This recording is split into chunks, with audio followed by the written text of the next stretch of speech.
To you a new word to add to your vocabulary. The word is precept. Precept. Precept.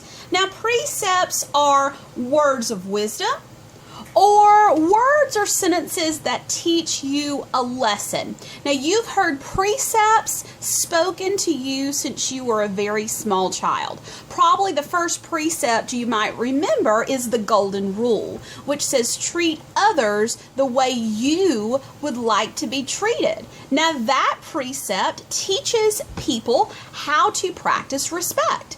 And the way we practice respect is by thinking about that precept. The Golden Rule says that we should treat others the way we want to be treated. And I think that all of us would agree that we like to be treated with kindness and caring and compassion.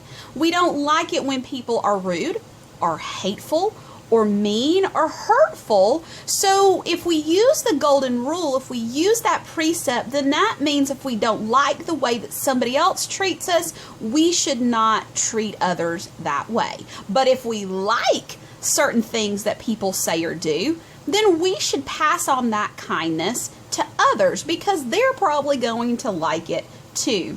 Precepts, again, are words of wisdom, words that teach us a lesson, things that we should practice living by. Today, I want to share with you a precept about our choices. Now, we talk about choices a lot at school, and we all know that we have the power to either make excellent choices or really not excellent choices. The choice is up to you how you decide to speak and act and treat others, but you will be known by the choices that you make. This says knowing what is right doesn't mean much unless you do what is right. That means you can be very intelligent.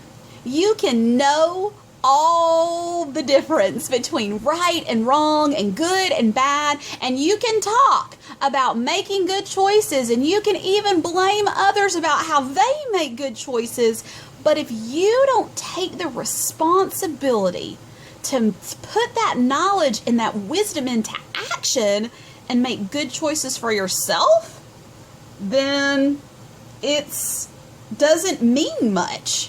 Your knowledge is useless unless you actually put that wisdom into action and turn off your selfish button and make those good choices instead of just talking about them.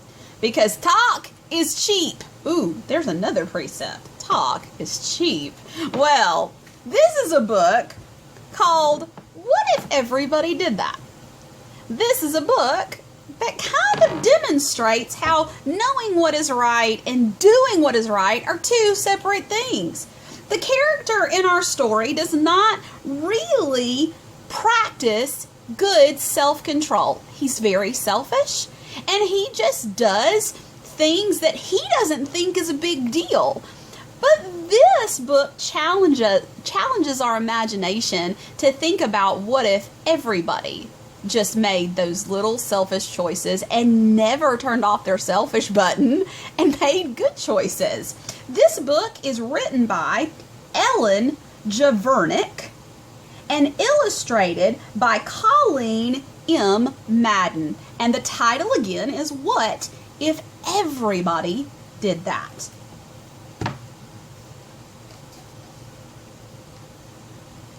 When we went to the zoo, I just fed a little bit of my popcorn to the bear, and the zookeeper waved his broom and said, "Hey, what if everybody did that?" Ooh, look at these poor, pitiful bears who have been fed all this unhealthy human food. That would not be very good for those bears and their health. I just wanted to see how fast the grocery cart would go, and it went faster than I ever expected. And when the manager stopped, she said, "Sir, what if everybody did that?" Ooh, well, here's what would happen. The grocery store would not be a very safe place to be. Things would not be organized. Things would be strewed everywhere. There'd be accidents all over the place. There are rules everywhere for a reason.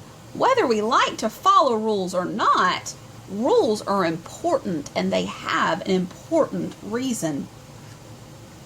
On the way to Grandma and Grandpa's house in Kansas, I just dropped one soda can out of the window, and the patrol officer who pulled us over said, "Sir, what if everybody did that?" Oh, imagine if everybody littered. If everybody, instead of throwing things in the garbage can or in the recycling can, they just chunked it out their window. Look at these poor little animals who wouldn't have a clean home and environment to live in. Guys, we have the rule about throwing things away or in recycling for a reason. At Uncle William's wedding, I just took a lick of the frosting from the fancy cake, and the lady behind the table glared at me over her glasses and said, "What if everybody did that?" Oh, well, imagine the poor wedding cake and that sweet bride. She's devastated by how terrible her cake looks, and look at the handprints and the fingerprints and the germs. Oh no, that is not good manners. We wait until the cake is cut. That's just being polite. I told the babysitter that I took a bath only once a year, and she shooed me into the bathroom and said, "Oh, yuck, what if everybody did that?" Imagine if everybody in your family only took a bath once a year and didn't take care of their body or brush their teeth or wash their hair or even wash their body and put on deodorant. Ugh! The flies and the bugs and the germs and the nasty smells. Ugh, gross. During story time, I had something important to say, and I could not wait until the end of the story. And the librarian put her finger to her lips and said, "Shh, what if everybody did that?" Ooh, look at everybody hollering out. Oh my goodness, I gotta go potty. Can we read another book? I don't like this one. Oh, I'm so hungry. Oh, how much do you weigh? Oh, I can see my toes. I don't think anything would get accomplished, and everybody would have a headache from all the yelling and the screaming. Look at this frustrated poor teacher. Oh no, I am so glad that we have good manners and we raise our hand and we're patient and we wait until it's the right time to speak. While we sat in the car waiting for Dad, I honked the horn. I just honked it a few times, but Mr. Thompson came to the door. He looked at me and shook his head and said, "No, sir. What if everybody did that?" Oh my goodness. Imagine if everybody couldn't get what they wanted on the time that they wanted, and everybody just started beeping their horns in frustration and not being patient and waiting. Can you imagine how noisy and how rude the world would be? Oh, I'm so glad that people understand that sometimes you just have to wait. After the swimming pool, I just splashed a little, and the lifeguard blew his whistle and said, "What if everybody did that?" Well, if everybody splashed the water all the time, there wouldn't be any water left in the swimming pool. That wouldn't be fun.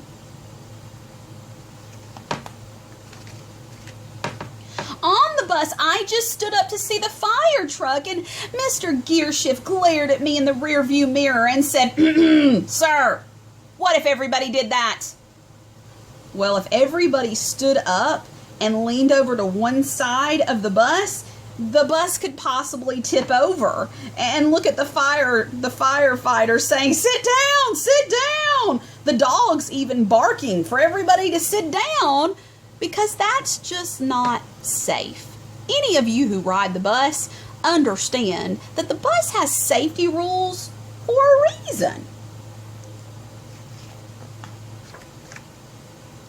Just once, I didn't hang my coat on the rack at school, and Miss Sanders made me pick it up.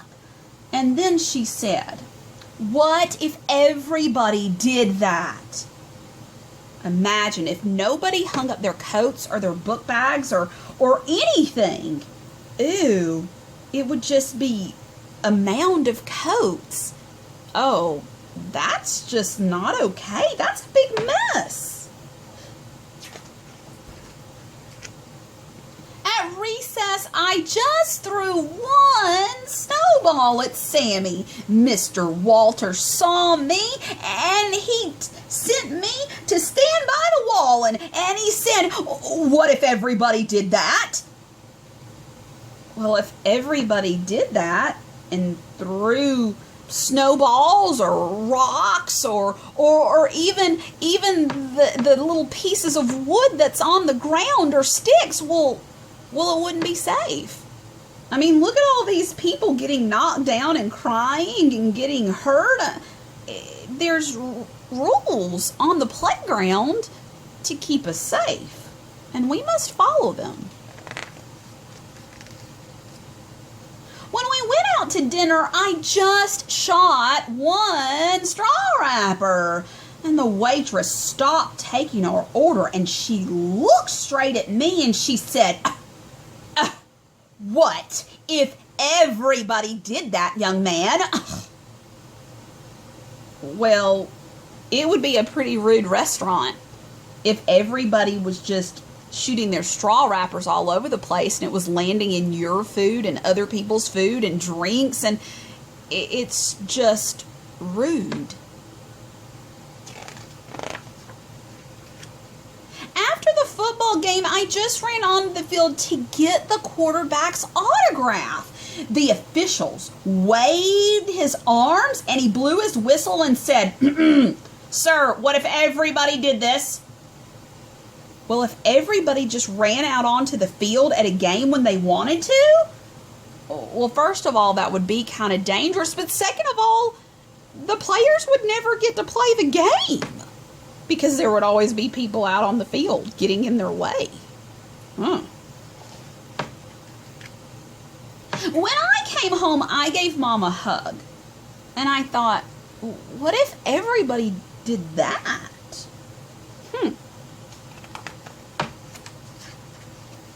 And everybody should. The end. See, there are some things that are called good choices that we should do all the time. But those things that we know are bad choices, we should not make an excuse. We should make our corrections and stop making excuses. Stop saying, "Oh, it's not a big deal. Everybody does that." That's not a good excuse, folks. Make corrections, not excuses. And remember, the precepts that you hear in your life, well, they're there to teach you good lessons and to try to help you to be a wise person every day. All right, guys, use those precepts and that wisdom to make good choices as you strive for your greatness using your great growth mindset. Have a great day, guys.